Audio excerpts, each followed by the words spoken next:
Dans cette leçon, nous continuons la création des courbes qui nous serviront à la fonction de lissage. Nous allons notamment créer les courbes correspondant au rail droit, au rail gauche et à la courbe de profil qui va venir sectionner, diviser notre solide. Pour ça, nous nous tournons vers l'outil de création d'esquisse ici. Donc nous assurons que nous n'avons rien de sélectionné, donc double échappe ici, création d'esquisse. Et donc là, nous sélectionnons le plan qui est le plan YZ ici, le plan de la vue de droite. Je fais légèrement tourner ma vue et nous allons vouloir récupérer donc les points qui sont aux extrémités ici. Pour ça, nous tournons à nouveau vers Créer, ici, Projeter, Inclure et Intersection. Il s'agit donc de l'intersection de l'ellipse, ici, et du plan de construction. De la même manière, nous pouvons récupérer ici l'extrémité du rail, clic gauche ici. Projection liée, toujours, j'accepte, et nous pourrons désactiver les esquisses de la vue de face et éventuellement l'ellipse ici. Pour une vue en plan de l'esquisse, je clique ici sur droite. Le profil droit sera constitué de ce qu'on appelle une spline, une courbe de Bézier en quelque sorte, réalisée à partir de 3 points. Donc les deux extrémités ici et un point qui sera positionné à l'altitude 0 ici, qui sera coïncident avec l'axe des X. Pour le positionner en précision, je vais dessiner ici une ligne. Premier point. Deuxième point ici à l'horizontale, je sélectionne ici et il s'agit d'une ligne de construction. Je clique gauche ici pour ligne de construction. Celle-ci est positionnée de façon à ce que l'origine ici soit au milieu de cette ligne. Donc pour ça, double échappe, je me tourne vers milieu, la contrainte milieu, je sélectionne ma ligne et je sélectionne l'origine. La forme du rail droit, qui est constituée d'une spline à 3 points, va avoir une grande influence sur la forme de la chevalière. Donc la position de ce point, ici, va notamment influencer celle-ci. Je vous invite à jouer avec des valeurs de positionnement ici de ce point. J'ai trouvé qu'une distance ici de 5 du centre, soit une longueur totale de 10, donne des résultats qui sont convenables. Nous avons notamment la possibilité de modifier cette dimension ici et d'explorer des variantes de forme. Pour créer la spline, je me tourne ici vers l'outil Spline, clic gauche, premier point ici, deuxième point et troisième point ici. J'accepte. Pour ce modèle, j'ai choisi une direction au départ verticale. Donc pour ça, je choisis ici la contrainte horizontale verticale et je sélectionne la tangente qui est ici. L'outil toujours actif, je vais aussi déterminer ou préciser la tangente au départ ici, celle-ci est horizontale, ce qui nous permettra d'avoir une continuité ici de tangence entre les deux courbes, les deux rails. Sélectionnez ici pour désactiver.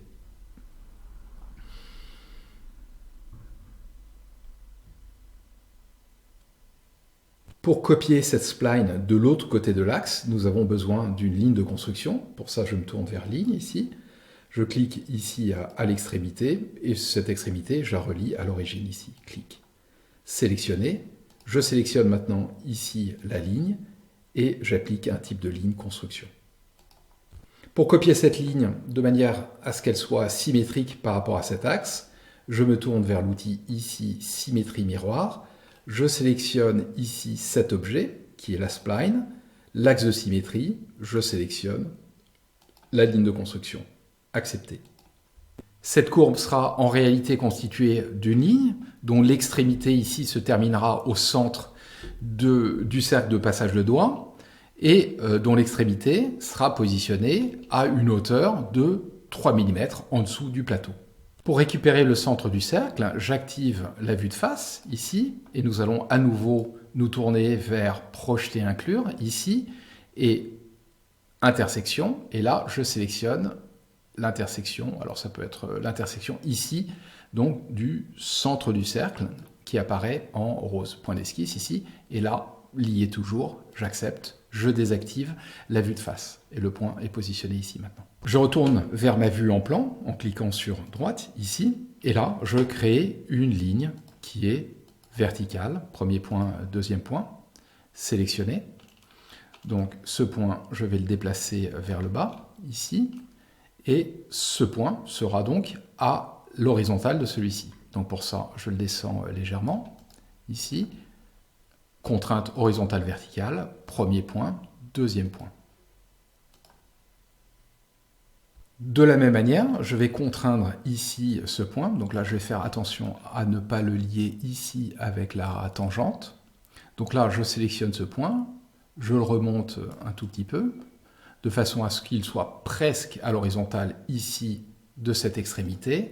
Je me tourne à nouveau vers horizontale verticale, il s'agit de ce point à l'horizontale de cette extrémité ici. Sélectionner pour désactiver la contrainte, reste maintenant à préciser la distance de l'axe. Pour ça, double échappe ici, je me tourne vers créer, code d'esquisse, la distance entre donc ce point et celui-ci est une distance de 2 mm. Entrée. Je désactive maintenant la contrainte de dimension. Je dézoome pour créer la partie spline de la courbe de coupe ici. Donc là, je me tourne vers l'outil spline. Il s'agit d'une spline à 2 points. Premier point ici, et le deuxième point, je vais le positionner quelque part ici. Sélectionner pour désactiver l'outil. Ce point est positionné à la verticale de l'extrémité, ici, et à une distance de 3. Donc pour ça, j'introduis la contrainte horizontale verticale, je sélectionne ici mon point, et je sélectionne l'extrémité ici. Et maintenant, je précise la distance entre ce point et celui-ci. Donc pour ça, créer, code d'esquisse ici, donc ici, premier point, et donc là, le deuxième point, il ne faut pas se tromper, donc il s'agit de celui-ci, deuxième point, et là, je précise 3, entrée. Je désactive l'outil. Cette spline est tangente à la ligne ici, je sélectionne l'outil de contrainte tangence, je sélectionne la spline et je sélectionne la ligne. Nous pouvons modifier le profil de la spline de manière à obtenir un profil qui nous convient. L'esquisse est maintenant terminée, nous n'avons pas besoin de copier la courbe qui est ici de l'autre côté de l'axe, comme nous allons le voir dans une leçon qui vient. Pour terminer l'esquisse, je clique sur « Terminer l'esquisse » ici. Avant de terminer la leçon, nous allons renommer l'esquisse ici, nous l'appelons « Vue de droite ». Entrée. Cette leçon est maintenant terminée, nous a permis de voir comment créer les rails gauche et les rails droits, ainsi que la courbe qui va servir de section à notre chevalière.